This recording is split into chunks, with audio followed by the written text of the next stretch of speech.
अब हम लोग पढ़ेंगे केमिकल प्रॉपर्टीज ऑफ एसिड्स, यानी एसिड का या अम्ल का रासायनिक गुण के बारे में हम लोग को पढ़ना है।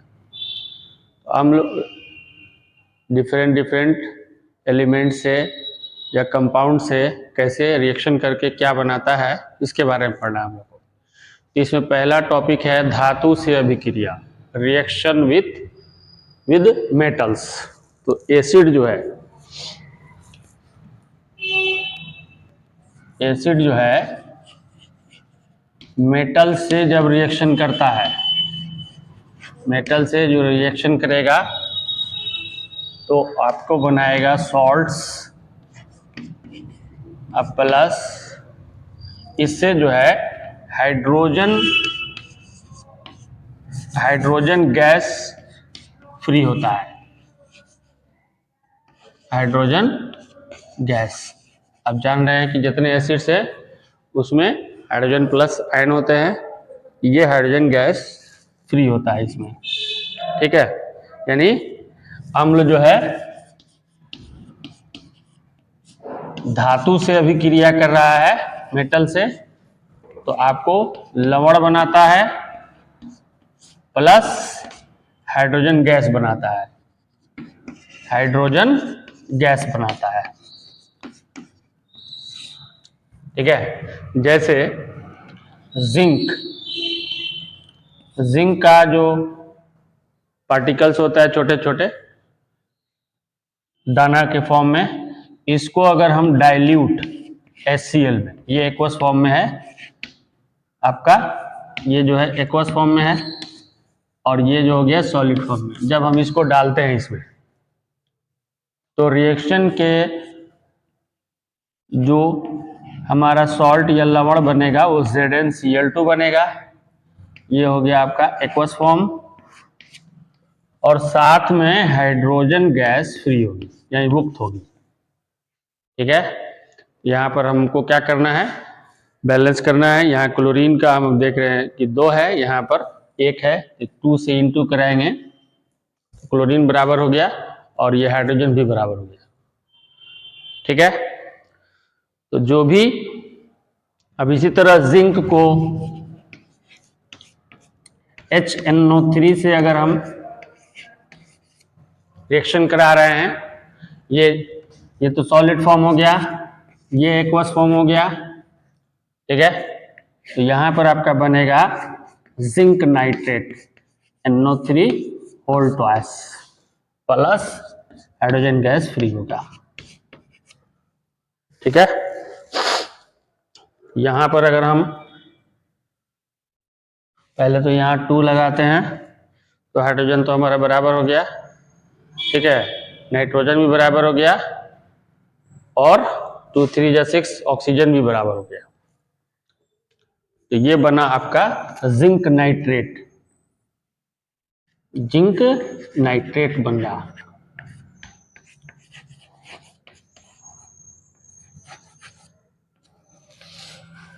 क्लियर हुआ? यानी एसिड जब मेटल से रिएक्शन करता है तो सॉल्ट बनाता है और हाइड्रोजन गैस फ्री होता है। एसिटिक एसिड से भी अगर हम रिएक्शन दिखाएंगे जिंक का, तो जिंक एसीटेट बन जाएगा आपका। अब यहाँ पे एसिटिक एसिड है CH3COOH प्लस जिंक, ये आपका एसिटिक एसिड है। ये जिंक है, ये एक्वस फॉर्म में एसिटिक एसिड है जिसको विनेगर भी हम कहते हैं। यहाँ पर आपका बन जाएगा CH3C डबल, ठीक है, Zn हो जाएगा यहाँ पर जिंक एसीटेट, और यहाँ पर हो जाएगा आपका हाइड्रोजन गैस फ्री हो जाएगा। ठीक है, क्लियर हुआ?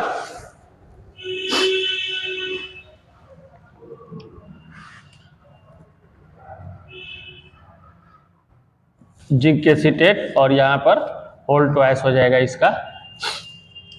ये आपका बन गया जिंक एसीटेट, ये आपका बना जो जिंक एसीटेट का फॉर्मेशन हुआ यहाँ पर। ये तो हाइड्रोजन गैस फ्री हुआ है, ठीक है। तो हम यहाँ पर बैलेंस करने के लिए 2 लगा देंगे और यहाँ पर भी 2 लगा देंगे। अब क्लियर हुआ कि मेटल से एसिड रिएक्शन करने के बाद सॉल्ट और हाइड्रोजन का फॉर्मेशन, इसमें हाइड्रोजन गैस फ्री होती है।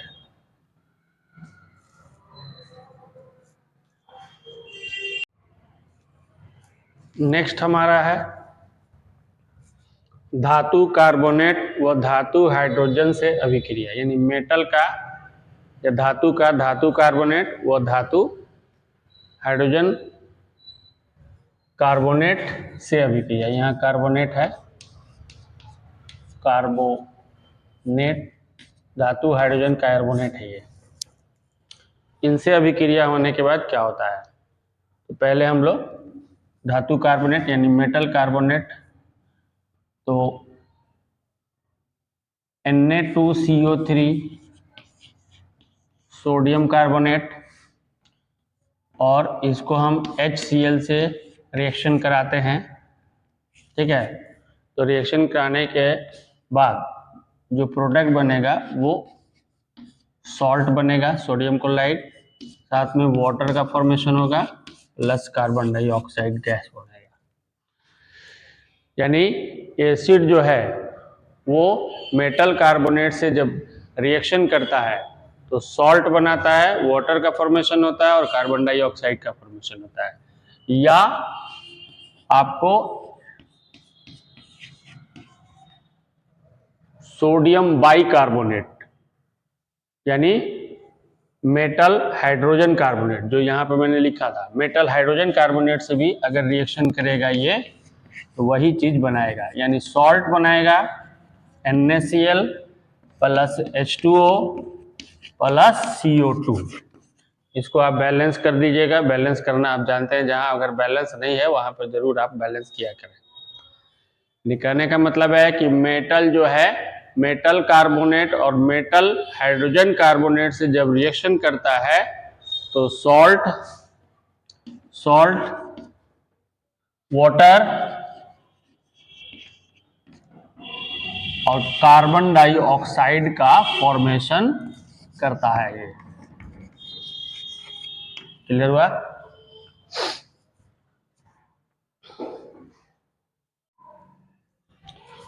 नेक्स्ट हम लोग पढ़ना है एसिड का मेटालिक ऑक्साइड से रिएक्शन।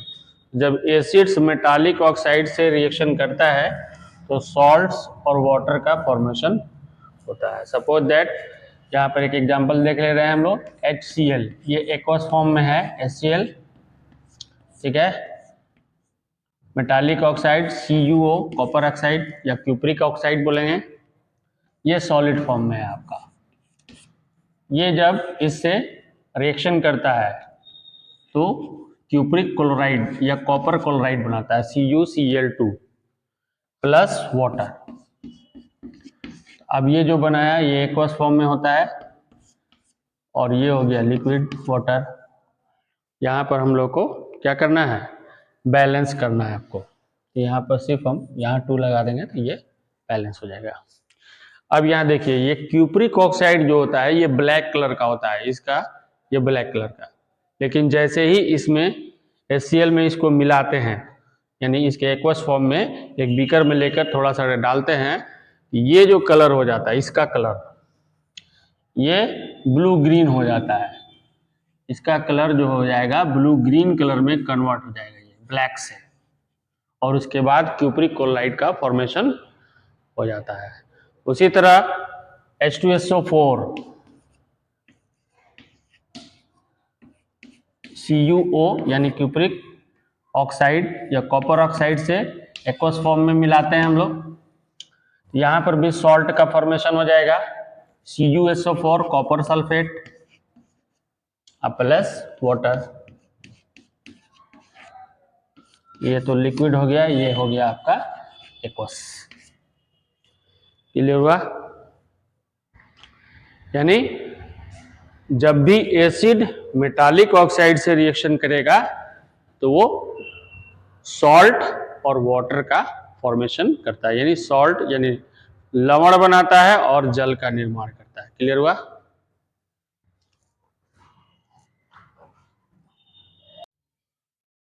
नेक्स्ट हमारा जो है 4th नंबर, क्षार से अभिक्रिया, यानी मेटल्स का एसिड का क्षार से अभिक्रिया कैसे होता है? अम्ल का क्षार से अभिक्रिया या रिएक्शन विथ बेसेज एसिड। तो एसिड्स जो होते हैं ये बेसिस से यानी क्षार से, अम्ल क्षार से अभिक्रिया करता है तो सॉल्ट यानी लवण बनाता है और वाटर का फॉर्मेशन होता है। ये आप पढ़ चुके हैं, इसी को हम लोग कहते हैं न्यूट्रलाइजेशन रिएक्शन। शुरू में आप पढ़े होंगे न्यूट्रलाइजेशन रिएक्शन में कि जब एसिड बेस से रिएक्शन करता है यानी अम्ल क्षार से अभिक्रिया करता है तो सॉल्ट यानी लवण और जल वाटर का फॉर्मेशन करता है। तो कोई एक छोटा सा एग्जांपल हम लेते हैं, जैसे सोडियम हाइड्रोक्साइड, यहाँ पर HCl लेते हैं हम लोग, ये एसिड सामने है, ये एक्वस फॉर्म में है आपका HCl, ये बेसिस जो है ये भी एक्वस फॉर्म में है।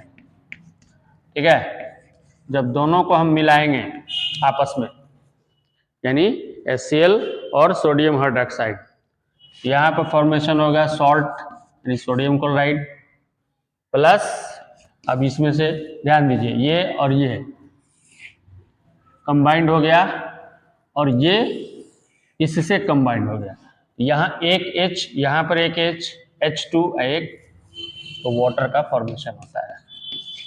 ठीक है, क्लियर हुआ? यहाँ पर ये एक्वस फॉर्म में आपको मिलेगा सोडियम क्लोराइड और यहाँ ये लिक्विड है।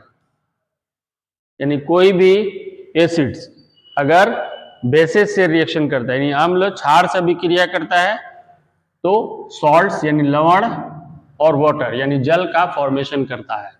ठीक है, तो जितने हैं, और इसी में हम लोग क्या करते हैं कि जैसे अगर मैंने पिछली बार बताया था कि फॉर्मिक एसिड जो रेड एंट या एंट्स है या बिच्छू हैं या बीज हैं, मधुमक्खी, ये सब काटती हैं तो हमको क्या करती हैं? फॉर्मिक एसिड छोड़ देती है। तो उसमें हम लोग जनरली ये चीज लगाते हैं कैल्शियम हाइड्रोक्साइड, जिसमें हाइड्रोक्साइड है OH है, वो सब के सब क्या है? बेस होते हैं बेसिक मटेरियल्स है।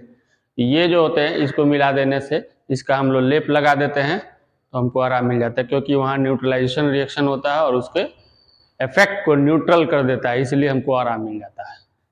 ये हुए केमिकल प्रॉपर्टीज ऑफ एसिड्स, यानी अम्ल के रासायनिक गुण। इसमें 4 रिएक्शन आपको किया गया है। ओके।